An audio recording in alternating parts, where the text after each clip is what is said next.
bagi kita semua. Perkenalkan, nama saya Lastri Simatupang dari kelas 2A. Di sini saya akan membacakan hasil laporan baca saya yang berjudul Hakikat Tuhan, Kajian Pemikiran Islam dalam Falsafah Jawa, mata kuliah Filsafat Timur, dosen pengampu Dr. Ramli SN Harahap. Adanya pemikiran Islam dalam falsafah Jawa tidak dapat dilepaskan dari sejarah masuknya Islam di tanah Jawa. Islam telah masuk ke Nusantara sejak pertengahan abad ke-7 Masehi pada masa Ratu Simba berkuasa di Kerajaan Kalingga. Kedatangan Islam pada abad ke-7 belum diterima secara luas di Nusantara, terutama di tanah Jawa, dan baru diterima secara luas pada sekitar abad ke-15 di masa kepemimpinan Wali Songo. Teori masuknya Islam di Nusantara, utamanya di Jawa, menyebutkan bahwa Islam dapat diterima di Nusantara berasal dari Islam Campa.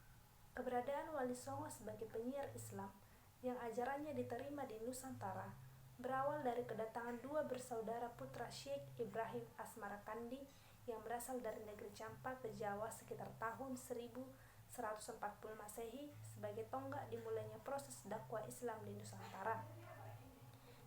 Kita masuk ke yang bagian pertama, peran Wali Songo Islamisasi melalui pendekatan tasawuf dan budaya. Dalam berdakwah, Wali Songo menggunakan metode penyampaian ajaran Islam melalui cara dan tutur bahasa yang baik. Nilai-nilai keislaman yang dikembangkan oleh Wali Songo ditegakkan di atas asas keseimbangan dan keselarasan. Kelembutan dan toleransi ajaran Sufisme yang dibawa Wali Songo pada nilai-nilai masyarakat yang jejaknya masih terlihat dalam nilai-nilai moral yang dianut masyarakat Jawa sampai saat ini. Islam yang datang ke Jawa adalah Islam Sufi yang mudah diterima dan diserap ke dalam sinkretisme Jawa. Dakwah yang bersifat asimilatif dan sinkretik dalam dakwah Islam Wali Songo merupakan wujud wajah kaum Sufi yang sangat terbuka dan adaptif dalam menyikapi keberadaan ajaran selain Islam. Setelah epos Mahabharata dan Ramayana diislamkan, maka dibuatlah pakem wayang kulit dari epos Mahabharata dan Ramayana Hindustik menjadi nilai-nilai Islam, sehingga masyarakat dengan cepat menganggap bahwa cerita Mahabharata, Ramayana, wayang kulit, dan legenda-legenda versi Wali Songo itulah yang benar. Yang kedua, tradisi Islamisasi melalui nilai-nilai dalam budaya dan karya sastra. Tradisi Islamisasi melalui nilai-nilai budaya dan karya sastra yang telah dilakukan Wali Songo turut dibantu oleh raja-raja Jawa yang pandai dan mencintai sastra, serta pujangga di istana Keraton Jawa. Yang ketiga, karya sastra Jawa bersifat didaktis. Berdasarkan latar belakang dan ilmu yang dimiliki oleh penulis karya sastra Jawa, yaitu seorang ulama atau Wali Songo, raja-raja Jawa, dan pujangga Keraton Jawa tersebut, maka karya sastra Jawa dianggap sebagai karya sastra bermutu tinggi. Karya piulang merupakan karya sastra yang dominan dalam sastra Jawa, yang berisi tentang suatu ajaran yang mengandung nilai-nilai keluhuran moral. Hal ini merupakan sebuah bukti bahwa karya sastra Jawa bersifat didaktis atau mendidik. Yang keempat, keterikatan karya sastra Jawa dalam falsafah Jawa.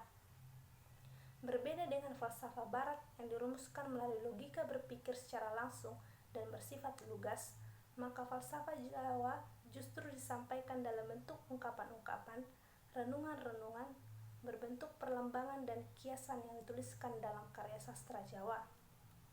Yang kelima, prinsip ngudi kasampurnaan dalam falsafah Jawa. Falsafah Jawa berarti cinta kesempurnaan atau mencari kesempurnaan. Dalam falsafah Barat diartikan sebagai mencari kebijaksanaan. Ngudi kasampurnaan atau mencari kesempurnaan berarti manusia mencurahkan seluruh kewujudannya, baik jasmani maupun rohani, untuk mencapai tujuan itu atau kesempurnaan hidup. Yang keenam, keterkaitan konsep Trihita Wacana dalam falsafah Jawa dengan ajaran insan kamil. Islam pun mengajarkan bagaimana menjadi manusia sempurna atau insan kamil yang senantiasa memiliki hubungan yang baik dengan Tuhan, manusia, dan alam semesta.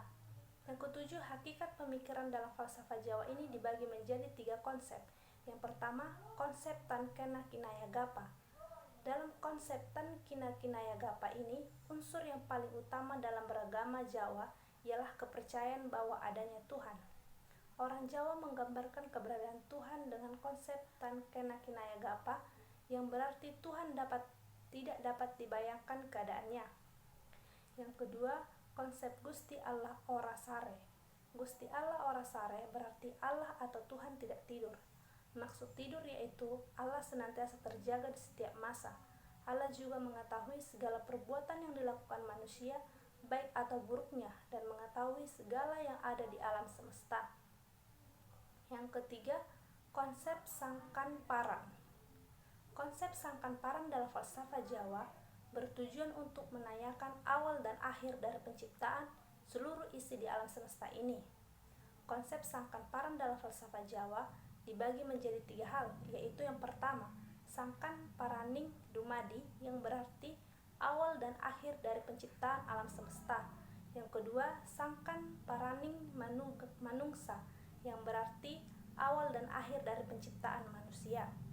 Yang ketiga, sangkan paraning dumadini manungsa, yang berarti awal dan akhir dari penciptaan alam semesta dan manusia. Konsep sangkan parang dalam falsafah Jawa juga telah membuktikan kepercayaan manusia Jawa terhadap keberadaan Tuhan dan alam semesta, dan seluruh isinya ini berasal dari Tuhan yang nantinya juga akan kembali kepada Tuhan sebagai sang pencipta. Demikian hasil laporan baca saya. Terima kasih.